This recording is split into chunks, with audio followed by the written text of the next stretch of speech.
This episode of the Nerd Corporation podcast may contain spoilers and explicit language. Listener discretion is advised. Welcome to the Nerd Corporation.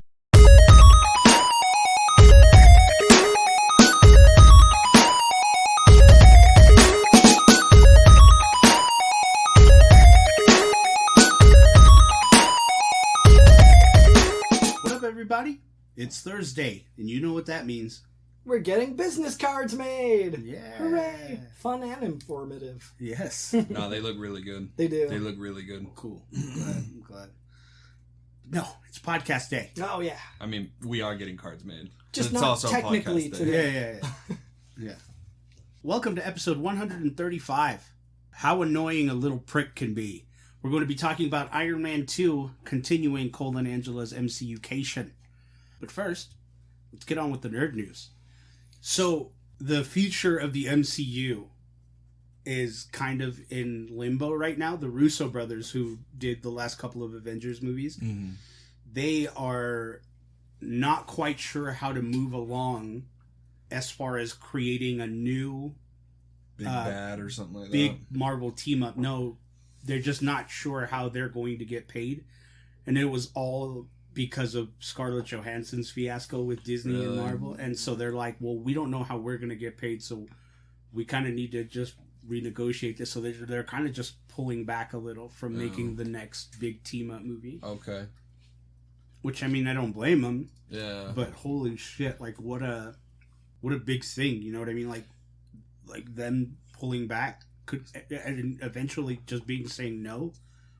So where could they go with this, right? We've already gone through Thanos and the Infinity Gauntlet and the stones and everything. Where can we go now? Obviously, I'm sure there's a ton of different fucking paths that you can take telling a different story, but like where do you see it going and where do you want it to go? Because I already know Derek wants us in Secret Invasion. Goddamn right. Which it seems like you're gonna get that. It does. Pretty soon. Well, I mean, they could re-envision Galactus. Yeah. Which I'm sure they will, because aren't we getting a Fantastic Four movie here pretty quick? It would be so phenomenal to get a House of M. Oh, House of M would be pretty damn cool. What is it? It's Scarlet Witch that does it, right? Right. Yeah, she just pretty much eliminates any sense of creation as far as the Marvel universe is concerned. Yeah. Huh. Is that a fat gum hat? No. Are you kidding? What is it? Oh, it's Toga. Duh. Okay. I was like, yeah, okay, it's her collar. The teeth. Yeah. Okay. Oh, I see it now. Isn't that a sick hat though? It is dope. I got it from GameStop. Toga's such a vibe, dude. She is, dude, and she's coming to our Comic-Con. They're getting a good grip of MHA people. At Comic-Con. Seems like it. Yeah, Eric Vale's cool, man. Like, I'd like to see the voice behind Trunks. I think that'd be kind of cool. Oh yeah, for sure. Well, and it's super cool because Nick and I, back several Fan X's ago, wanted to get Lou Ferrigno's voice spot, and he was willing to do it, but it would cost, and we, as particularly I, had spent all my money already. Mm-hmm. But this time, I'm gonna have money, so I'm gonna get Hulk's voice. Dude, we're gonna have the OG Hulk on an intro spot. That's gonna be rad as fuck. Oh yeah. Let's see. Mine is just that, and I think it came with the article that I can't remember what else it was that you shared, Cole, but this is just basically the Alan Wake remastered listing appears with an October release date. And boy George, let's go. Yeah. I want this to happen so bad. This was one of my... I want it to come to PlayStation, bro. Oh, this was one of the best, I first played it on the 360, and it was one of the best games I'd ever played. Oh, it's great. In my life. I hope we get that. Isn't it like an American Nightmare? Is that what it's called? The DLC. I hope that comes too. That was really fun. But, it's just... I guess it was back in June, it appeared. It was Final Fantasy the 7 remake. Yeah. On the Epic Store, on their back end data, and now it's like showing that there's possibly a release date. Interesting. I beg your pardon. Cody Rhodes is the American Nightmare, okay? Yes. All right? There's no... He was the American Nightmare way before. Yeah, the OG American Nightmare, motherfucker. Wait. I was talking about the game. How long ago was he? I don't know. Well, since AEW started. Well, did he ever... Oh, well then he doesn't hold a candle to Alan Wake. I thought he called himself American Nightmare at some point before that. No, because he was Cody Rhodes, and then he was Stardust, and then after he never had any sort of preemptor on his name before that. Nope. Anyway. At least I don't think so. Yeah. Not that I can remember. I mean, I could obviously easily be misremembering, but... And there's another one that I pulled up, another article on Google that said this new version, talking about Alan Wake Remastered, is said to be coming to both PS4 and PS5 platforms on October 5th. Rad. Very, very cool. Hell yeah. Those games are cool, man. Or that game. I guess there's no sequels or prequels to it.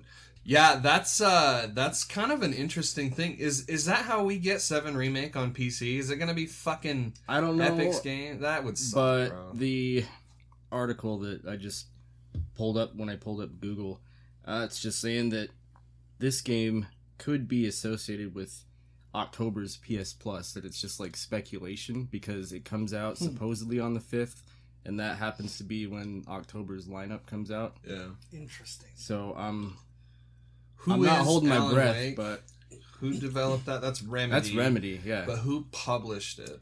Because I have a hard time seeing the publishers being like, yeah, give away our brand new game. Remedy, Microsoft, THQ Nordic, Xbox Game Studios. So THQ Nordic, maybe, bro. Because they're not really big pickings right now. They've got a shit ton of IP under their belt that they've just been on a buying spree. Well, THQ's celebrating their 20th anniversary here soon, and they're going to have like a whole showcase. And I wonder what all that's going to be. Yeah, about. I just wonder about it being free for PlayStation Plus owners, just because like bringing back Alan Wake is going to be like an experiment for these publishers, just to see what it does in the zeitgeist now in terms of popularity. Right. There's no way they're giving this game away for free. No way. Well, I think it would be a good way to go about it, like put it out there in the ether and then see how many people like download it, and then once it leaves, then I don't know, maybe that's backwards, but I'm not sure, but I definitely don't see that it being THQ Nordic, maybe, but I don't know. I just wanted to talk about Dead Space.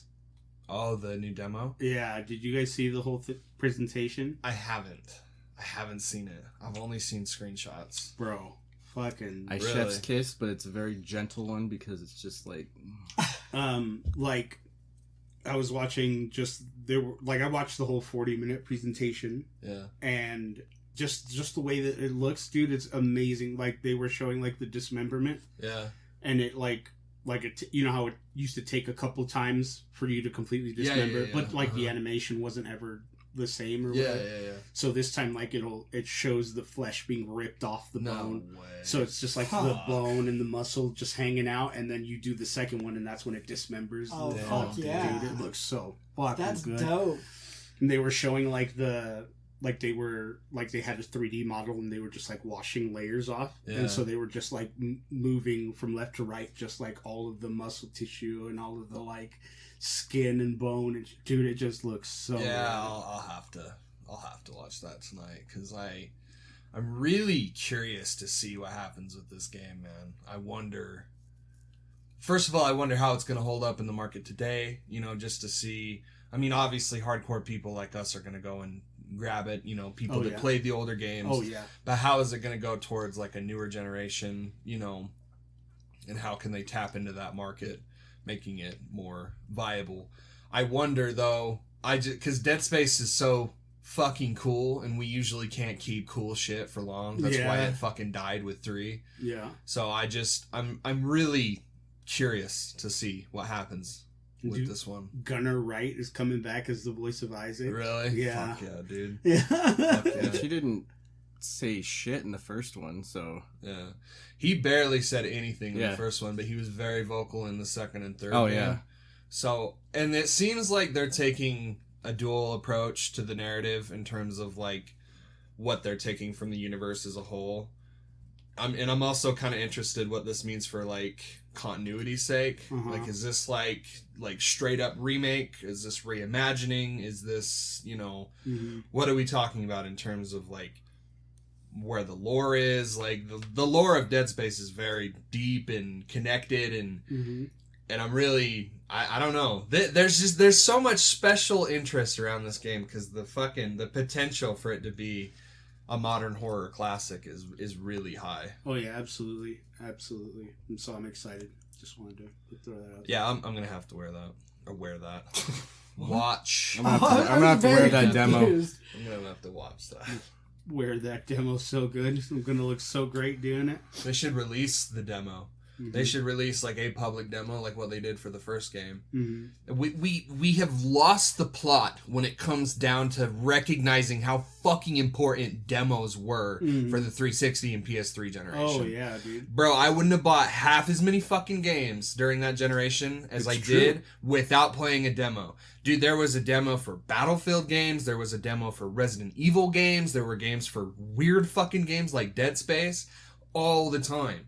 Free. Download it. Play it. You like it? Buy it. $60. Yeah. You know, we're completely lost when it comes to that. Like, we got one for FF7, but I feel like that was just, like, needed, you know? Like, that was an obvious nostalgia ploy. Yeah, because FF7 was one of the very first games to come on demo disc. Yeah. You know, yeah, in the that was fucking the only mail. way I knew about it. Yeah, like, they had to. But now I'm just like, man, how fucking cool would it be to get a demo of, like, The Last of Us Part 2? Or, like, of God of War? Or so, just, like, a little snippet. And I understand the reason why we don't get that is obviously budget. You know, they have to take shit away from the main development of the game. So I get it. We can't really do that anymore. But it would still be so fucking cool. And speaking of that, Sony, finally talking. Yes. Finally talking.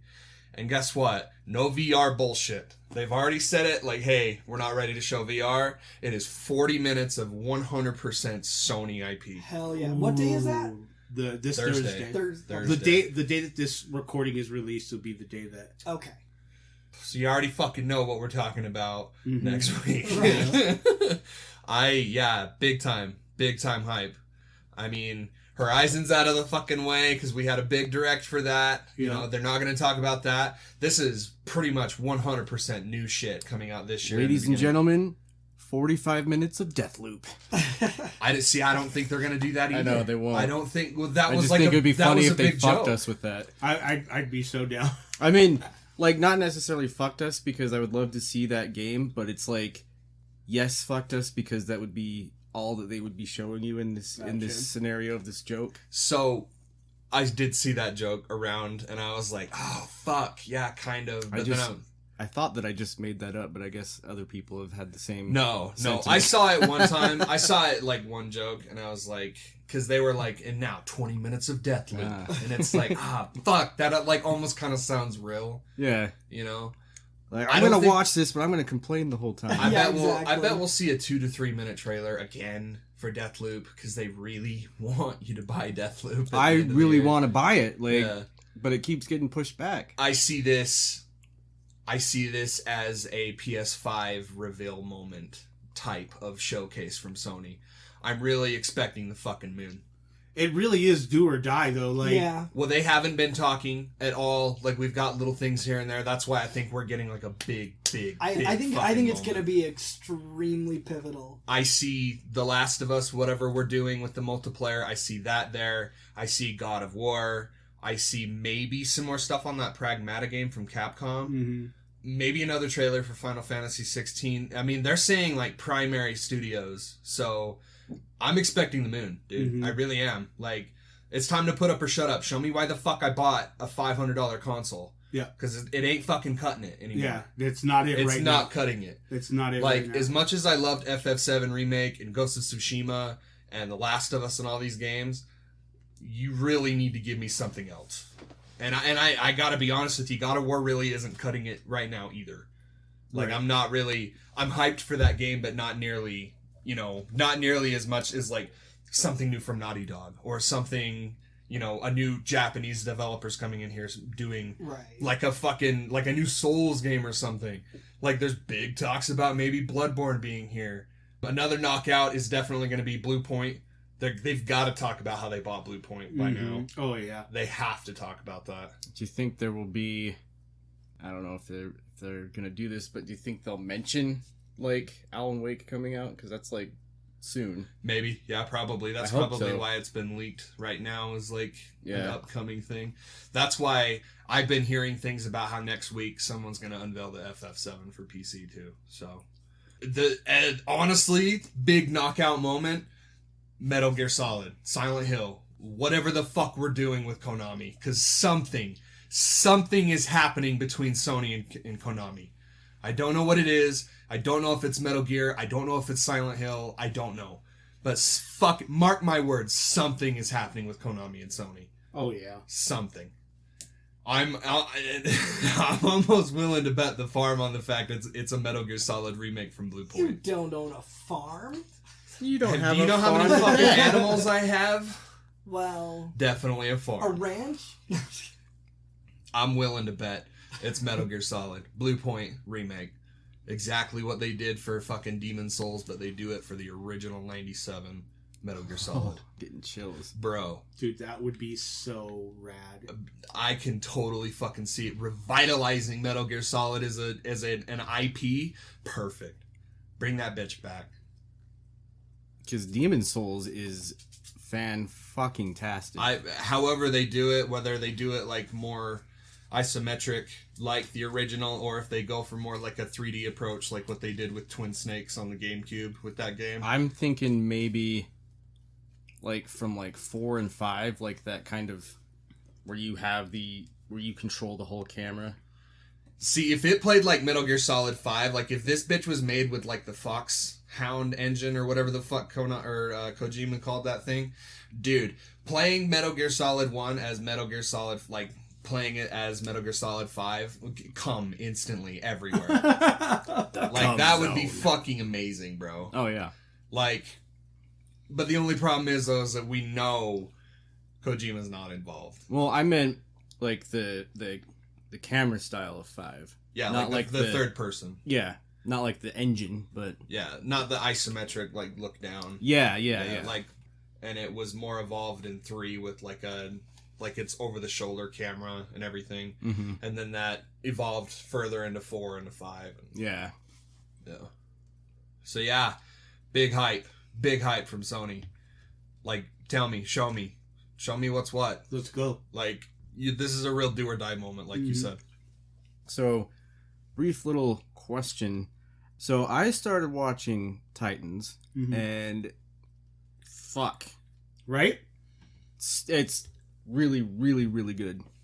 Like, just from right from the beginning, fuck Batman. Yeah, dude, I was waiting for that. And when he said it, I was like, ah. And then I was going through and noticing that there was a fuck ton of others, like DC stuff on there. So my question was, did HBO just get everything from like the DC Universe app? So it's everything Warner Brothers. owned by Warner Okay. Media. Yeah. Good, because I'm like, I don't want to. I was gonna cave and get the app, but I'm like, oh, hang on a second, everything is right here. I can't remember if Stargirl is on that. I didn't see it, but I saw this, and then like Doom Patrol is on there, and Batwoman's on there, and so I'm like, okay, I got a healthy dose of shit to watch. Well, here. you get all the important ones. Yeah, Because, I mean, Stargirl was good, but it wasn't like the shit. But I like having a DC app just because I'll read the comics. well, yeah, I guess that's a good thing to have it for. But yeah, I started watching that and then going through and seeing all the other stuff on there. But I'm on like in the show. We just ran into fucking Jason Todd, which was awesome. Oh yeah, dude. I was trying when he saves him. I was trying to figure out, and I was like, okay, that's either. I was like, it has to be Jason Todd because he's the next one. Because I'm like, oh, it's Damien, and I'm like, no, that's like way down the road. But but that's like where I'm at, where they're at the hideout, Mm-hmm. and the one dude's chained up in the bathroom. But Mm-hmm. yeah, I'm loving it and can't wait to watch more of it. So, Dude, wait till you get done with that, and then start watching Doom Patrol. Yeah, I need to. I don't know if I'm trying to decide whether I'm going to get all the way caught up on Titans before I swap to Doom Patrol, or I'm just going to swap to Doom Patrol now. Because, I mean, there's another season I could catch up on of Titans, but I feel like I like Doom Patrol more than Titans. Dude, so, Doom Patrol is probably my favorite. Yeah. My favorite DC Warner property, I guess. Yeah. conglomerate. Warner Media. Yeah, like I Doom Patrol is my favorite out of those that have come out. I think it's great, but I love how all those characters from Titans are the same ones in Doom Patrol too, right? well, they show up in Doom Patrol. Yeah, I mean, Like all the Doom Patrol members in Titans. are the ones from the show. Mhm. Yeah, that's why I was like, oh fuck yeah, dude, Brendan Fraser's still Robot Man. Mm-hmm. Well, that's what I was wondering. I was like, wait, is the DC app even a thing anymore? Because all these it shows is. are here. So Yeah. It is because there are some things that aren't owned by Warner, like Stargirl, right. and was the Harley Quinn series is on HBO Max too? Is it? I don't know. I don't know. Maybe I'd have to dig for it, but It's an animated series. Oh, It's like an okay. adult animated series. But I think either it's Stargirl and Harley Quinn are still on the DC Universe app. So I mean, there's still reason to go to the DC Universe app. But for the big like shows that everybody's looking for, those you can just find on HBO Max. Hell yeah. Okay, so my bit of nerd news is the Armor Wars series coming up on Disney Plus. Yeah. So in December of last year, Feige announced upcoming Phase 4 slate for the Disney Investors Day, and as part of that, he announced a couple different projects, being the Ironheart and Armor Wars series, which will both be on Disney Plus next year, Dude, so 2022. I'm so excited for Ironheart. Dude, me too.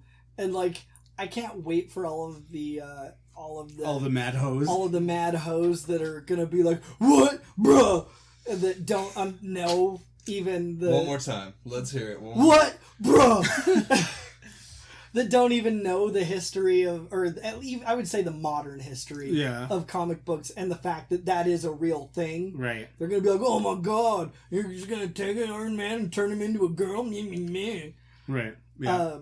For those of you that don't know, Ironheart is a comic where a character named Rai Rai Williams is A black gal, right? Mhm. Yeah. is takes over as with the Iron Man suit. I did see that, yeah. Yeah, and so I thought that would have been out by now, though. 2022. 2022. Wow, really? Is it live I action? was hearing about this. No, it's a comic book, isn't it? Well, the no, I mean, comic's I been think out for a minute. I assume the Disney Plus series is going to be animated, but I'm not sure. Yeah, I'm not sure. Well, maybe it'll tell me in here. Because What If is, right? Yeah, What If is animated? animated. Okay. Right. Oh, which this week's episode was ridiculous. What was this week's? What if Doctor Strange lost his heart instead of his hands? That's right, because I haven't watched it yet, so I'm gonna have to check it out. Oh yeah, dude, check it out. Yeah, that's right. So the Armor Wars series is going to focus on Rhodey, Mhm. War Machine, Mm. and Don Cheadle is on board to continue as Rhodey. That's Yes. rad, Yes. Terrence, what's his name, coming back? Hey, man. Hey, man. Can I come back, man? You get I want- greedy and you get fucked. Let Yeah. me be the War Machine. I mean, I will say this. I love Don Cheadle, and he does great. I've always kind of envisioned War Machine as being, like, a little bit of a more physically substantial character, like a buffer dude, like a buffer, more aggressive dude. Like, I saw, when they said that they were going to do War Machine, I pictured Michael Jai White in the role. Yeah. He played Spawn. Yeah. Oh, yeah. And Black Dynamite. Yeah. So, what we have, does anybody know who Yasir Lester is? I don't. He's a comedian. He's written on a few shows, none of them big, but he's going to be the lead writer, or the head writer, excuse me. Yeah, None of them big until now. Yeah, exactly. I'm sure I haven't looked into any of them. Maybe they're, critically acclaimed sort of deals, or who knows. But he's written on a few other comedians' stand-up shows and things like that. So now the only person we have confirmed as starring or having a role is Don Cheadle. So we don't know anything about anyone else who's going to be in this yet, which is kind of of course it's Marvel, and they're amazing at secrecy as long as it's not a project that Tom Holland's involved in. Yeah. So, who knows? We'll see what's going on, but well, if in fact the rumors are true about the Spider-Verse, then they've kept pretty tight lips on that. True. To their credit. Yeah, maybe they probably have Tom Holland locked in a room somewhere, away from Twitter, away from... They're just not telling him certain things. Right? Excuse me, when can I come out of here? December! We'll let you out when we let you out. Dude, I'm so stupid excited for that movie. God, me too. Okay, so Armor Wars, by the way, was an actual comic event where pretty much it's almost like their own What If, where, of course, the first Iron Man movie kind of goes into this too, but it's basically that on a large scale, where Tony finds out that his armor has been, taken and reproduced, and all these bad dudes have access to everything that he's built, and what would happen if everybody had access to all of these amazing weapons and armor and so on. Mm-hmm. So here's what Don Cheadle had to say about it in an interview with Bro Bible's post-credit podcast. Wow, that's a mouthful. Yeah, it is. A lot of alliteration there, because the P's aren't that much different from B's. Yeah. But anyway, so Cheadle stated that Stark's death was, quote-unquote, will play he says, I'm pretty sure, but he says, I'm pretty sure it will play a role in the series. Also, he noted that the premise is similar to the comics, and says, quote, true to the MCU and true to Marvel's mission, the comic books are a jumping off point. And then these things have to mind their own mythology and their own modus operandi in the way that works. So to it, I am not sure exactly, and yes, that's part of the quote. Yeah. I am not sure exactly what's going to happen, but I think it's going to be this intense kick-ass roadie going around the world thing. So, yeah. Fighting around the world. Around the world, around the world.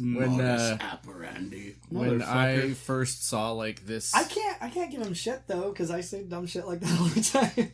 When I first saw this announced, I freaked out for 2.5 seconds, because at first I read Armory Wars, and that's the Coheed and Cambria comic, and I was shut the fuck up, dude. And then I was like, oh, armor, okay. a little disappointed, but still excited. Now, we don't have an actual release date, but like I said, those projects both are slated to be 2022. So, who knows? We'll see. It's crazy. We're not that far away. 2022 is going to be awesome. Then it's just going to be exactly like this year. At least we'll have cool games and cool movies. Yeah, exactly. Cool movies, cool shows. I'll be set. Yeah. The outside world may burn to the ground, but I'll be good to go. Amen, brother. Amen. Hell yeah, brother. Hell yeah. Hell yeah. Before we get to the topic of the hour, if you're on YouTube, please like, comment, share, subscribe. We want to beat that algorithm and get into as many nerdy ears as possible. So with that said, Iron Man 2. Cole, Angela, you guys hadn't seen this one, right? I had. You had? I fucking hated this movie when I first saw it. Really? I hated this movie when I first saw it. And now? It's a lot better than I remember. It has horrible pacing issues. Mm-hmm. This movie is way too fucking long. Bro, way too fucking long. 2 hours long. Yeah, it's a Marvel movie. Well, considering how we get from one moment to the next, Mm-hmm. and how much time we spend in each moment could have been cut down. Almost every single moment in this just lingered too long for me. I think it would have been great if they had given us maybe some flashbacks to the Vonkos. Yeah, you know what I mean? I think so too. I Give think us a little bit more history there. I get that. It would have given us a little bit more of a payoff, you know? I get that. I understand that. And that would definitely make Vonko like a better villain, because Yeah. I don't really think he's that great. Like, he's intimidating. Well, and yeah, he's... the only bits of information we get into his history and his motivation is just a little bit of exposition. Like, that's it. His modus operandi. If you will. Like, yeah, no, it's all it is just some offhand exposition. Like, oh yeah, that's why this guy hates you guys. And that's it, you know? yeah. I get it, but I feel like it's still like enough, though, for me personally. Well, yeah, but I'm saying, like, maybe that would have helped with some of the Yeah. pacing It issues. could have been. You know what I yeah. mean? I just remember thinking, like, wow, there's a lot of time being spent on this one character, and I don't really know why, you know, like, it just feels like every fucking shot was just drawn out to the longest extent. And I fucking hated this movie when I was younger, but I can't really remember why. That and the second half of this movie is way better than the first half. Yeah. Personally, I think. Like, the pacing issues aren't nearly as bad, and there was some just fucking stupid, cheesy moments where I was like, that's really cool. Like when they fucking fight at the party in the suits, and then it just starts playing Robot Rock by Daft Punk, and I was like, God damn it. And I was like laying down, I was like, oh yeah, this song fucking rocks. And then it like dawned on me the name of the song. I was like, it's literally called Robot Rock. Like, we've got robots rocking right now. Like, this is fucking stupid, but it's so cool, dude. Well, and it's really cool because there we get kind of, a hint at least of what I was talking about with our last Iron Man episode, where we see Tony kind of hitting the skids and just going really off the rails. Right. I mean, he thinks he's going to die and he's just sort of giving up, which, is a little bit of an extreme example of, like, he's gone off the rails that way plenty of times without imminent death being the motivation. Like, he just sometimes goes the fuck off the rails, period. Gotcha. But the biggest difference for me from this movie is the grand scale in storytelling and writing that we have now. Like, where the first movie was very contained and Isolated. didn't really go anywhere. Like, it was very self-sufficient, like micro storytelling, where it's like, we're building up these characters towards something that's a little bit bigger. But, Iron Man 2 basically takes everything that made Iron Man 1 really good and makes it, like, a lot better. I prefer Iron Man 2 over Iron Man 1 now. Just because, like, I do think it has pacing issues, but I'm not seeing it as, like, too terribly of a bad thing when we have all of these different storylines going and then eventually connecting and superseding each other. And I don't know, I just like the complex nature of this movie. I think maybe what they were struggling with was the fact that they're still marketing this to a non-comic audience. Yeah. While at the same time trying to expand it so that you can get into all of these other movies. Yeah. So, like, I think they were kind of struggling with the back and forth on that, like trying to keep it accessible and at the same time opening it up to all the future of what's going to be coming down the line. Speaking to something that you just said was we're trying to appeal to more than just the comic book fan base. Right. There's a lot of women in this movie. Boo! There's a lot of women, yeah. Fucking boo, bitches! Women! Who let them in? MGTOW, bitch! No, there's a lot of, like, hey, look, sexy woman, like... Okay. In the very beginning with the cheerleaders and everything, and so is this the first time that Scarlett Johansson comes in as... Black Widow, yes. Black Widow? Holy God, did they sexualize her in every single fucking shot of her.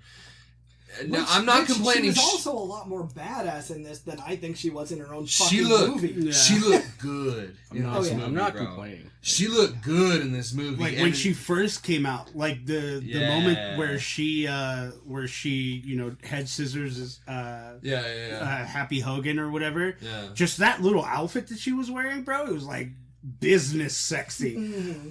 Oh, it's bad. Oh, it's business time.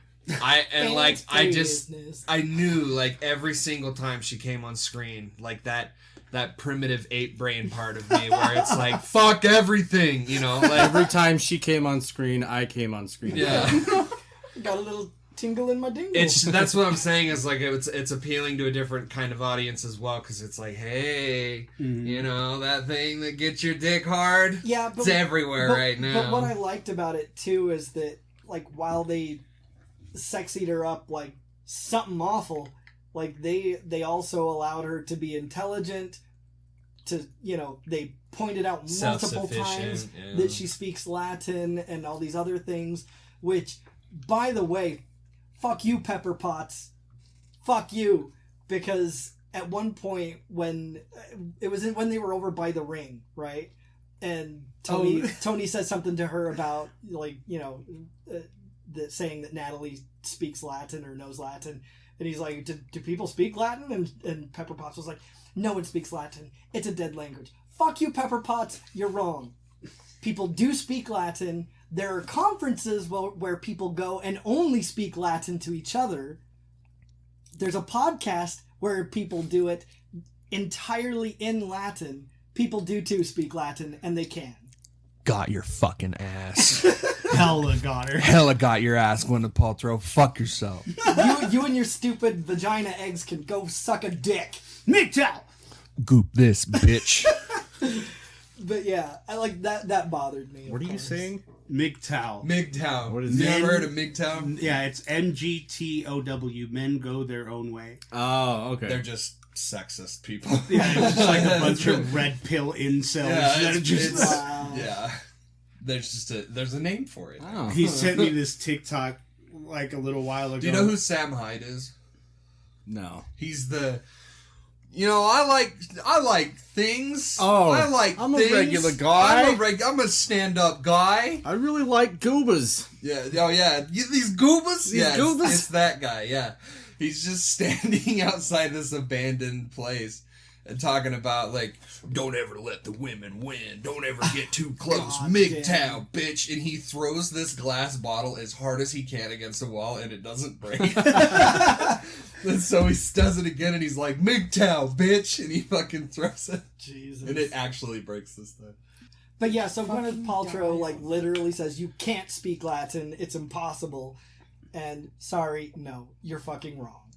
Dumb. You've upset the professor, Gwyneth. Got him. Now see if I'll ever take you out On a nice dinner. on a nice steak dinner Bro. date. Never call you And again. never call you again.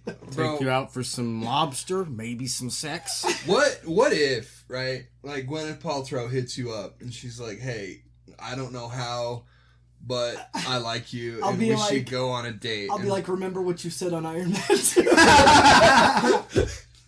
No.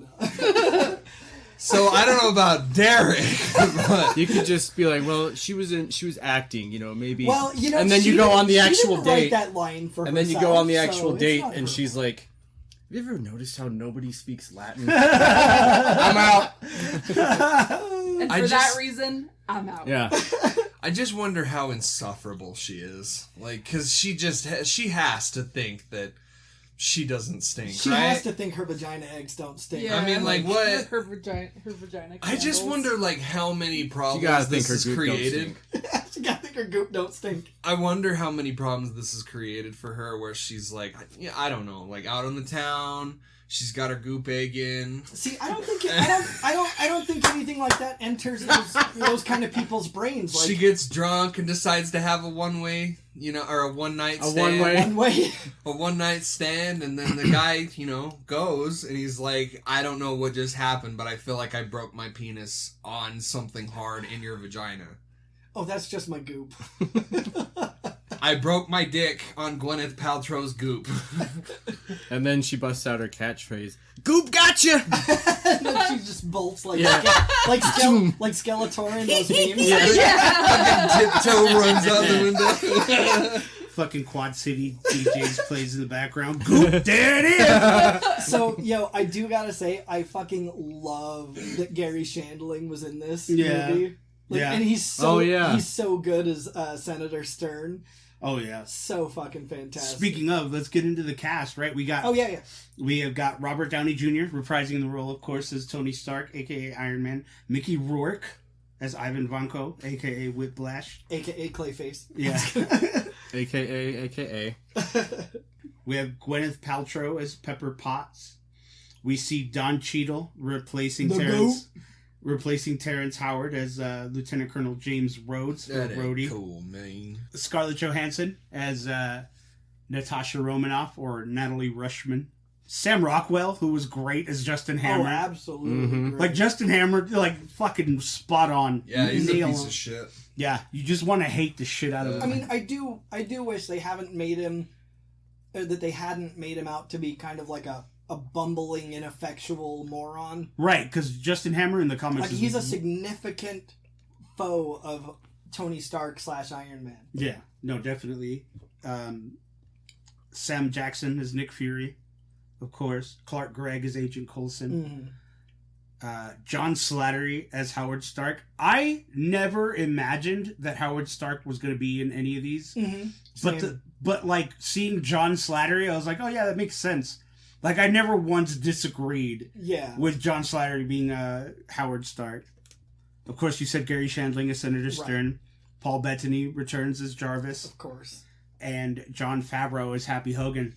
Which I love. I mean, I love Jon Favreau. I love him as Happy Hogan. It's all fucking great. I do love Justin Hammer's sword versus shield soliloquy, or soliloquy, monologue. I guess monologue, basically. That was great. Like, he wants us to believe it's a shield, and as we cower behind him for protection and all, like that was so great. Just that whole scene. What? Go somewhere. Soliloquy. As if any motherfucker listening to this is gonna know what that fucking word is. I'm sure plenty will. No. I'm sure Dallin would. Yeah, but Dallin's Dallin, you know. Soliloquy. Out of here. Soliloquy. Fucking Soliloquy. There's a rap group. There's a rap group called Soliloquists of Sound. I've literally never heard of them. That's because you don't know anything. So maybe Derek's not a professor. Maybe you're just uncultured. Swine! But yeah, I mean, it is more of a monologue, but... Got him. No, I'm just a bum. Monologue. Got him. Hella got him. Hella got him. Kaleidoscope.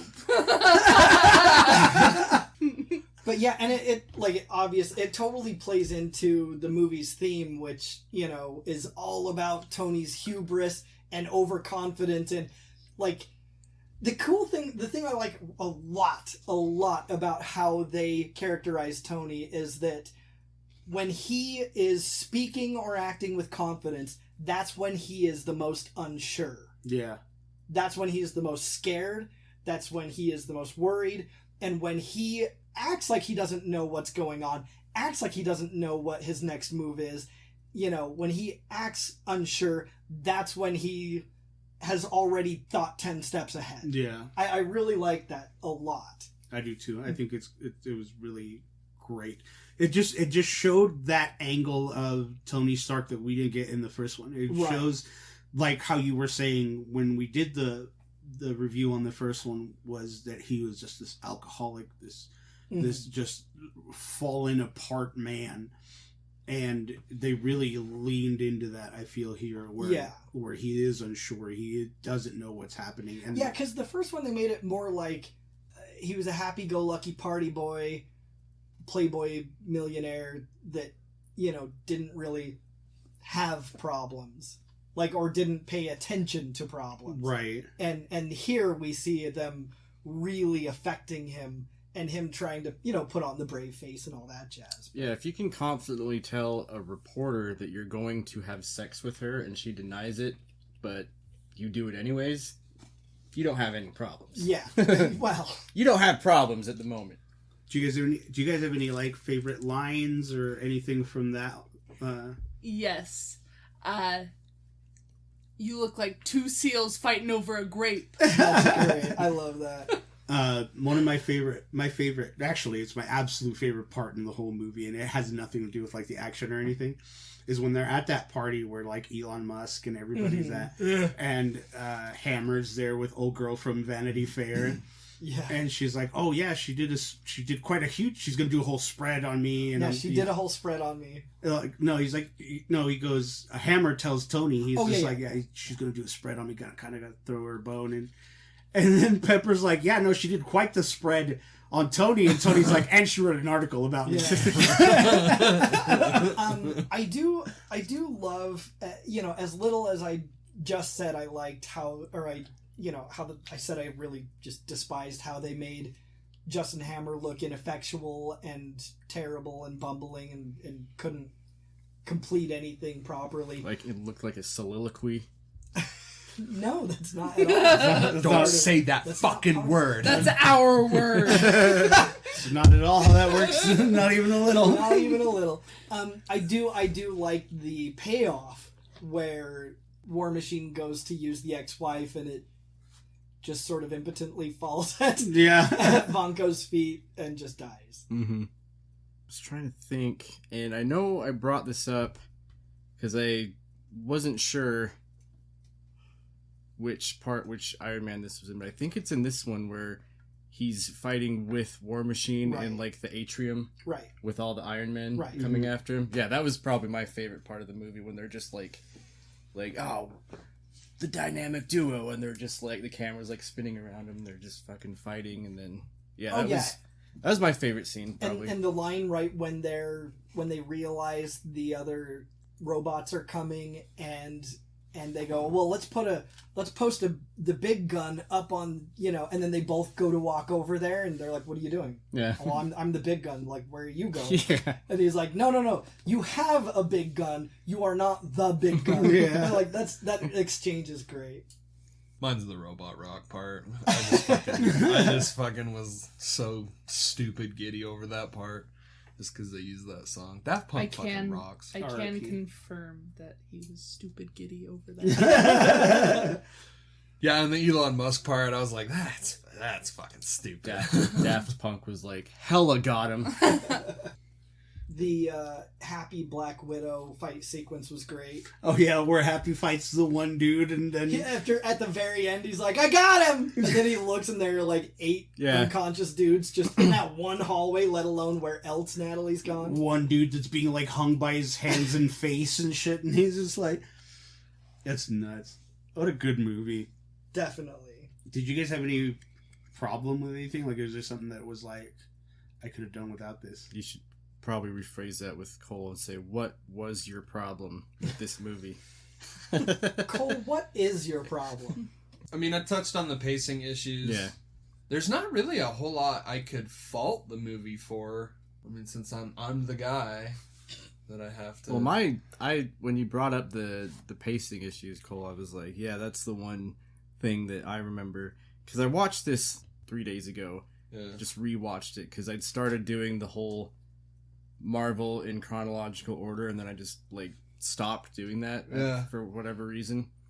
And I remember me being, man, this is like slower than I remember. Well, because we sometimes will pause the movie just to talk about something just for a moment, and I remember watching the movie for a really long time, thinking that we were entering the third act of the movie. But then we paused it, and the fucking thing still had an hour left. And I was like, God damn, what more else do we have? Like, we're like Tony's like having his own little fucking montage moment. What do you mean we have a fucking hour left? We should only have, like it just, and then we did it again, and like we paused it again down the road, and I was like, fuck, man. Like, there's so much movie here. And for the nerds, it's really good. And, there's tons of exposition. And, like I was saying, like, I'm not faulting the movie. Well, I am. But I don't think that it's necessarily, like, a bad thing when the exposition that we're getting is good. It's obviously got that good high quality dialogue that good that that is remaining the same from the first movie, and just like the quippy nature. Obviously RDJ's a fucking godsend for this movie because he's just so perfect for that role. Oh yeah. I do love that Whiplash, like on the racetrack, that Whiplash stands there patiently waiting for him to suit up. Yeah.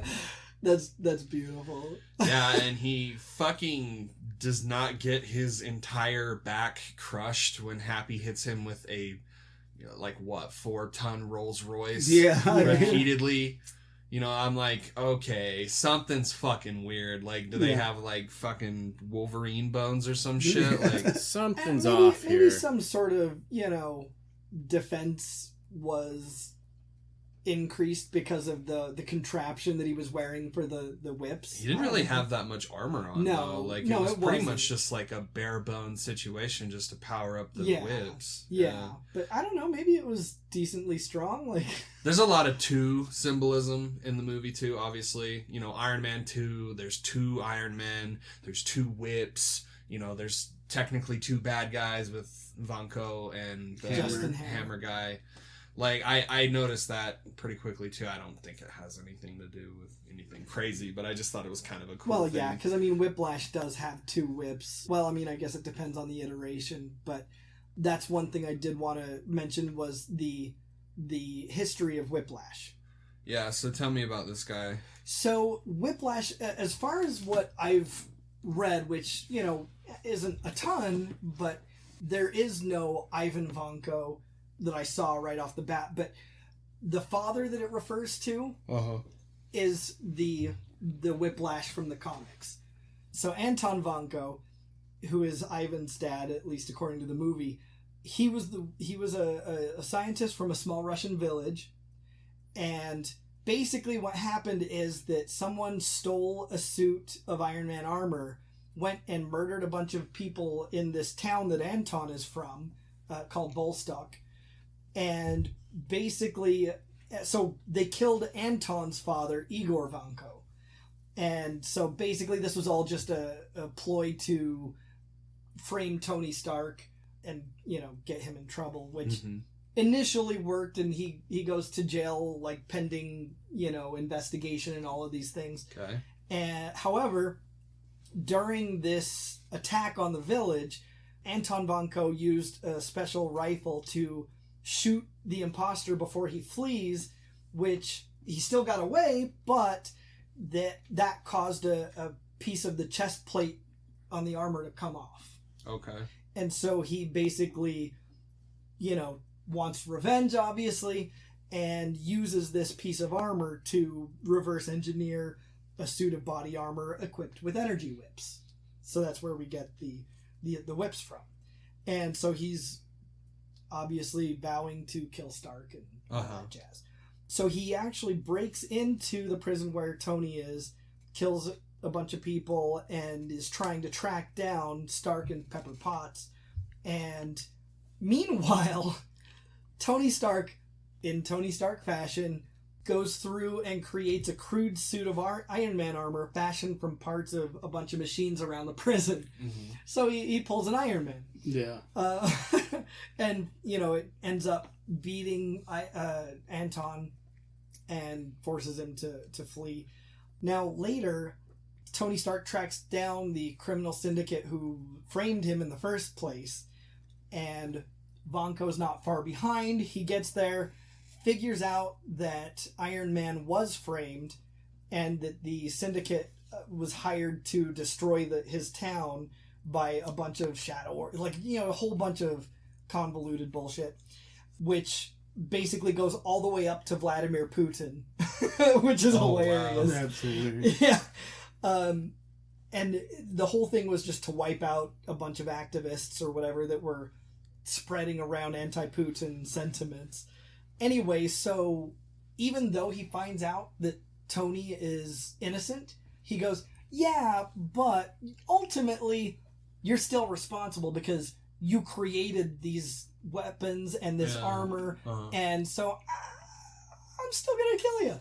Oh. So, so I mean, I don't know. I kind of feel like it's, well, I've already tried so hard. Yeah.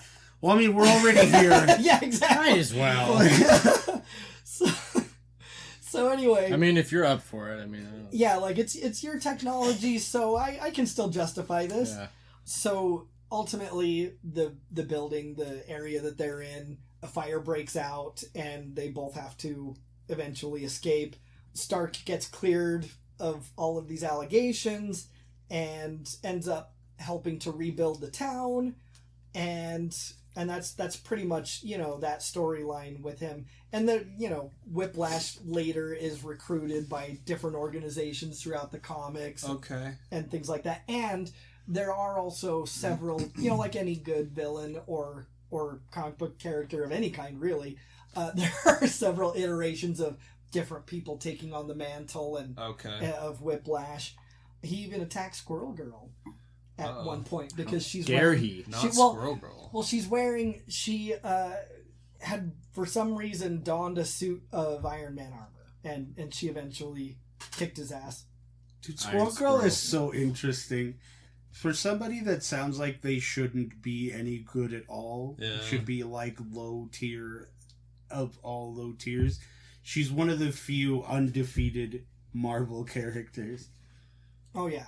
Well, I think that's why it's so fun to take a character like that. Yeah. It would be, in my eyes, it's so fun to take a character like that and be like, yeah, but what if she was overpowered as Buck? Mm-hmm. Like, what would happen? It's almost like they're a what if, before what if. Yeah, like, even Domino, somebody who should always win. Right. Right? She's lost before. Yeah. And Squirrel Girl just keeps Reminds me of this kicking ass thing I said on Twitter earlier today that actually like sparked a brief discussion between me and dude who's following me, which I thought was kind of cool. But all I said was, man, people always love to hate on Superman, but constantly will die on the hill that Goku can defeat anybody. Oh man, Superman's so OP, but Goku will beat anybody. Anybody. Goku literally is anybody. Anime Superman. I mean, stop it. Hey, I don't make the rules. I just follow you're just so wrong. Like, Goku is Anime Superman. There's so much that goes into it, bro. Goku is Anime Superman. Goku loses. Goku loses all the time. In fact, he's died multiple times. Yeah, he's died like 1,000 fucking times in the series. Like, he's not as powerful as everyone thinks he is. Well, yeah, Superman's died too. He's just tenacious. Like, that's really the only thing that about Goku, and he's stupid. G. He's just. That was so stupid. Son of a bitch. God. You guys are like the actual worst. This is actually my last episode. It'll just be me by myself next week. Everyone else quit. Just making all the jokes you want. Two things while I was thinking about the movie that are negatives in my book. Bill O'Reilly's in this movie. Yeah, he is. Bitch O'Reilly. And it's so funny because he's just the same old misogynistic, bigoted fucking douchebag that he is in real life. Like, he's just playing himself. Calling a woman a pinhead and all this shit. Like, what are her qualifications? Women can't do things. Yeah, fuck you, Bill O'Reilly. And that further proves that these people are so super self-aware of what they're doing. Like, he got fired on my birthday. Oh, did he? Yeah, he got fired on April 19th, Hey, Bill, we want you to make an appearance in this Iron Man 2 movie, but you know what? No script. Fuck it. Let's do it live. Just be yourself. Yep. The other thing is that when they do the presentation with the drones and there's all those people there, and then all hell breaks loose and Tony's like flying around, being shot at, being shot down.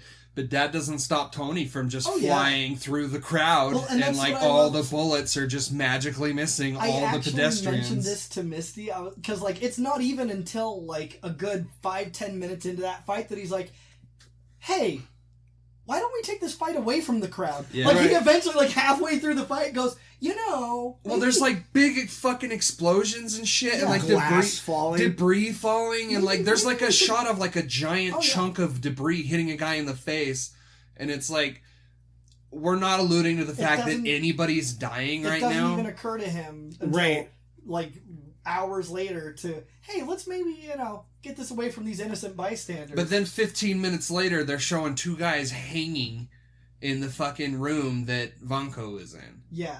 Well, and so it's just really kind of inconsistent. And we never address the fact that when all of these robots explode, the only person Tony saves is Pepper. Exactly. We have Cole pointed that out. He's like, what about everyone else? Yeah, we have no idea. Like, none of these people had time to get away. That and Vanko went down like a bitch, too. Like... He kicks ass for like 2 seconds, and then they do the fucking, they do the power struggle Kamehameha wave. The Ginyu Force combination. Yeah, and fucking blow him up, and then he's just like dead on the ground, and he's like, "You lose." Well, and it's like, not really, bro. With that giant fireball, shouldn't his head have just exploded? Like, yeah. You would think so. Just all this fucking play up to... this big bad Vanko guy, and then he just gets his fucking ass it's kicked. Still a PG-13 movie.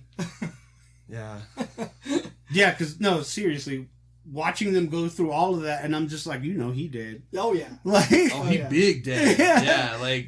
Yeah, I just thought it was funny. It's like all these artillery rounds are being shot into, like, this massive crowd of people that one of these bullets could easily rip apart 4 or 5 bodies. Like, just one. And they're being fucking showered with them. Like, come on, guys. And then Vanko did say, he's like, I can't make them do anything. I can only make them salute. And, like, you could have avoided this of just written in the idea of, like, getting the people out safely. Right, exactly. Like, you still could have had the big bombastic moment with flying through...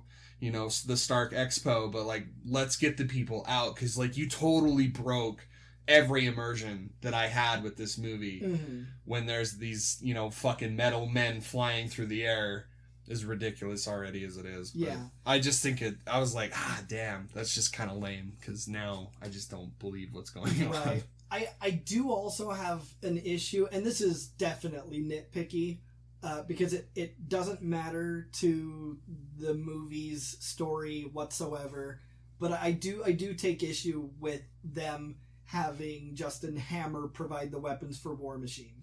Yeah, me too. That was stupid as fuck. Yeah, I didn't like that either. I was always just... Every time I watched the movie, because I've seen this movie maybe 5 times in the last 2 years, like, every time I watch this movie and I see that part, I'm like, that's not... Yeah. That not true. Let alone... it's not even close to true, and we'll get into... I'll get into War Machine's history in just a second. A brief history. But let alone the fact that they've already set Justin Hammer up to be a complete and utter failure at what he does. Why would any of these weapons work? Yeah. It doesn't track. It doesn't fucking track. Mm-mm. It's ridiculous. And it's also ridiculous to have this villain working on this hero's armor. Yeah. It makes no fucking sense. It really... So, War Machine's origin, right? So Justin Hammer does play into the creation of War Machine's armor, though. But what happens is he actually tricked a group, these 3 Japanese warriors called the Masters of Silence, into attacking Iron Man. They defeat him with tech that apparently it made it so that they were impervious to his repulsors and his unibeams. So, like, his primary modes of offense. You know? So anyway, in order to come back at them and defeat them, Tony created the War Machine.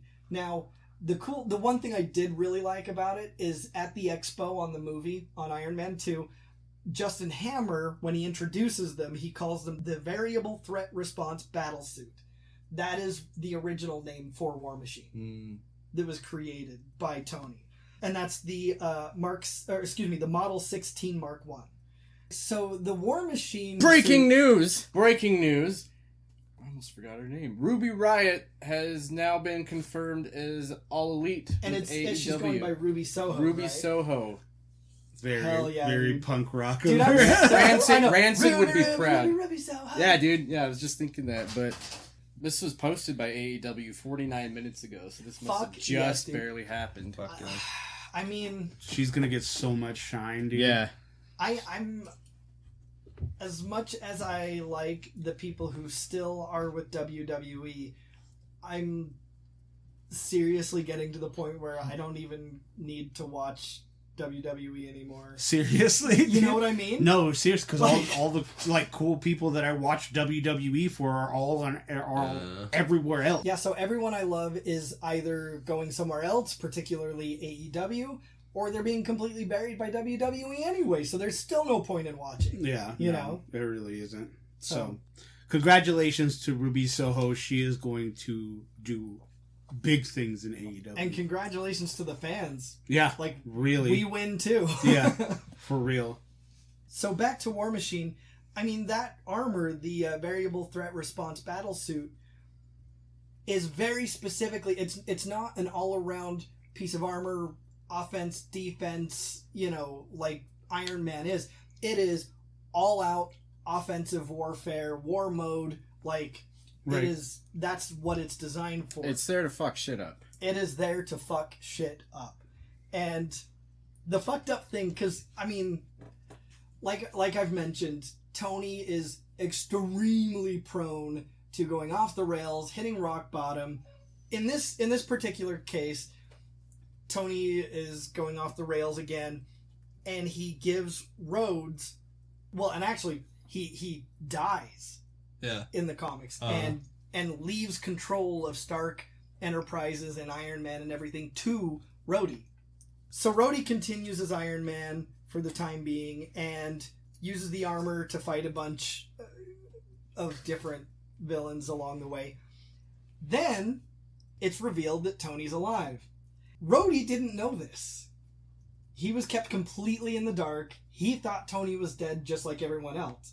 So, being Tony's best friend, Rhodey's like, bro, what the fuck? Are you kidding me? Yeah. And so their friendship was on the rocks too now. And Rhodes was, he was just fucking pissed. And so, Tony sort of justified it as he was going through a bunch of experimental treatments to save his life that he didn't know were going to be successful. Yeah. So he didn't want to... Basically, his excuse was, well, if it didn't work out, I didn't want you to have to mourn twice. Yeah. Which, I guess, but still, like, that's fucked up. Yeah. He didn't want Rhodey's grief to appear anything but real, because then if people guessed or figured out that Tony was still alive, then he would have been in even worse trouble, Okay. So, that makes sense. But anyway, things kind of get a little bit back to normal. They team up on a few things, but Rhodey is still hesitant to take on permanently the mantle of War Machine and permanently take on the suit and everything. But eventually, he does keep the armor, adopts the name of War Machine, and goes along his merry way in his own comics. But yeah, so really, there's a lot more that I think is way more interesting. But it is kind of still in keeping with it, though. Yeah. Tony hits the skids, and Rhodey takes over.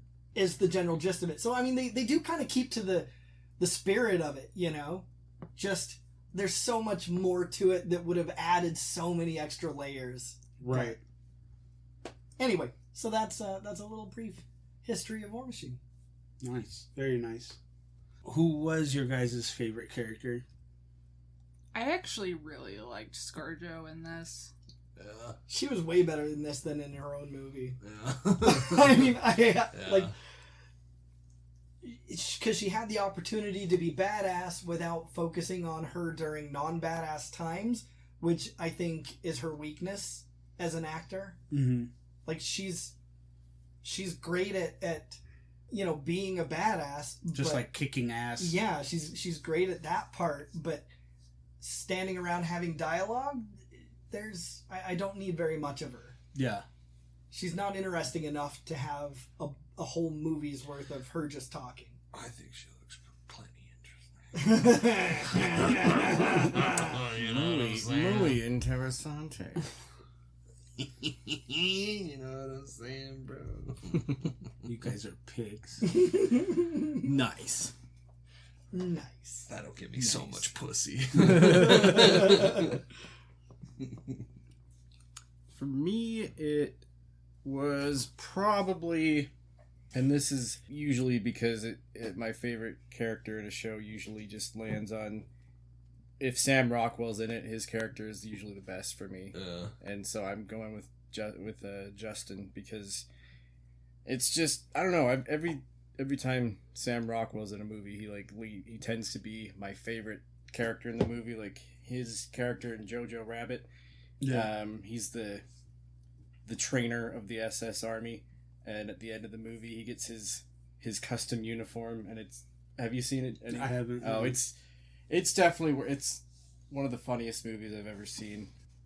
Taika Waititi plays Hitler in it. Oh, right, Yeah. right. He's this kid's imaginary friend who That's wants to right. join the SS Army, but yeah, Sam Rockwell's in it, and he's great in that, so Happy was pretty great too, but if I had to pick one person, I'd pick him. Mickey Rourke for me. Yeah, same here. Understated role. Not much to go into this character in terms of like what they do with him in the movie script and everything. Obviously, Right. he's got a pretty lengthy backstory, but I like how understated he is. It's understated but effective. I feel like he's plenty scary. Oh yeah. I think he's a good villain. When he like yells out after his dad dies, like that, just like guttural yell, dude. That was dope to me. Like you felt that shit. Yeah. But I agree. No, Mickey Rourke was His my obsession favorite. with his bird. Dude, like I that love too. Mickey Rourke in anything he's in. Really. Yeah. So, yeah, I mean, I really like how Whiplash's point wasn't even to defeat Tony. It was just to make him look not weak, but human, defeatable, fallible. Like, Right, like if you can make God, like what he says in Yeah. the movie, if you can make God bleed, no, then people cease to believe. yeah, Exactly. He wanted to show that it wasn't worth having hope. So yeah, the whole point was simply to erode confidence in the people that were supposed to protect them. Yeah. You know? yeah, And that's such an easy proposition. That's such an easy thing to do. And so it was really cool. I liked that a lot. yeah. So, final ratings. Go around the table and see what everybody thought. 8 out of 10. That's basically what I would give it to. 8 out of 10. Like, I wouldn't give it a 4 out of 5, Pretty enjoyable. but I'd give it an 8 out of 10. Yeah, pretty enjoyable. Yeah, when I have the worst memory because I watched this movie like 3 days ago, and I'm like, it feels like I watched it like 2 years ago. I'm like, oh, fuck, what was in that one part? But like when I rewatched it, I was like, I didn't think it was any less worse than the first, like the time before that I had watched it. Yeah. Like nothing changed in that time. I would have given it like an 8 out of 10. So it kind of just stays right there. I would agree. 8 out of 10. I mean, it's serviceable. It does the thing. It caters not only to just moviegoers, but to comic fans as well. I do agree that the pacing is a bit sloshy because you do feel like you're there for those 2 hours. Yeah. You know, where movies like we've seen before, like the first Iron Man or Captain America, who were also 2-hour movies, didn't feel like 2-hour movies. Right. So, absolutely 8 out of 10. Angela? I'd watch it again. That's not a anything out of 10 rating. I'd watch it again out of 10. Right. I mean, there's thumbs up and thumbs down, so would watch again, wouldn't watch again, you know. No thumbs, only numbers. God damn it, Angela! What is that? No, I'm kidding. no take, only throw. Yeah. We should also mention the end credit scene.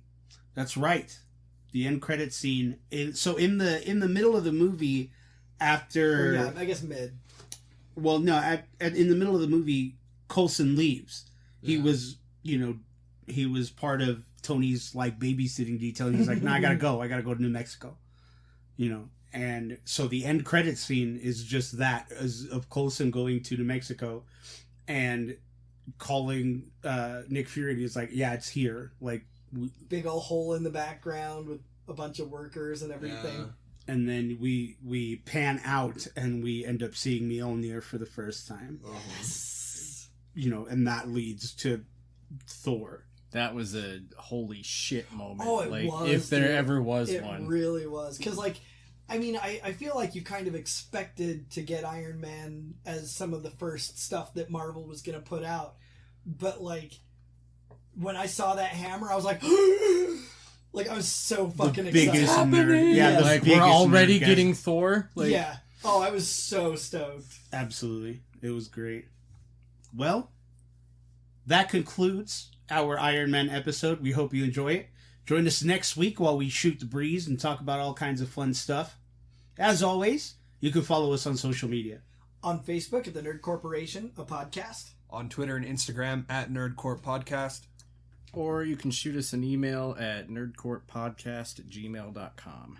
And if you haven't already, subscribe to our YouTube channel. Search the Nerd Corporation and look out for our green NC logo. If you want to hear a bunch of bullshit with dogs, subscribe to our Patreon, patreon.com/nerdcorppodcast. Several tiers of loot to have access to, from stickers and shirts to extra content and bonus episodes. We want to thank our Nerd Corporate backers, Glenn Simp and Fillmore McLaurin, and our Nerd Financial investors, Kim Nichols and Dallin Gilbert. Thank you, Mom. Thank you, Dallin. Thank you, Fillmore. Thank you, Glenn. Real quick. Shang-Chi opens with an $83 million Labor Day box office. Attaboy. Yeah. Attaboy. That's what happens when you don't put shit on Disney Plus. Yeah. Right. But, I mean, even delay it. Yeah. A week or two. You know? Why not? I don't want to talk about delays. Since Jackass 4 just got hit with one. Oh, no way. Is that because February of BAM 4th. suing or? Oh, wow. I don't know what the reasoning is, but there's a whole video of there's a big billboard in California, and Johnny Knoxville's on the billboard, and he it says coming in October, but he crosses it out and spray paints February 4th, 2022 underneath it. Damn. I don't know what the reason is, but that, and there was another one that got a delay that I can't remember. Good but things come with patience, my friend. That's right. So for the Nerd Corporation, my name is Eddie Lyon. I'm Cole Simper. Tepid nudes. I'm Tony Stank. And I'm Angela Wooden. Keep it nerdy.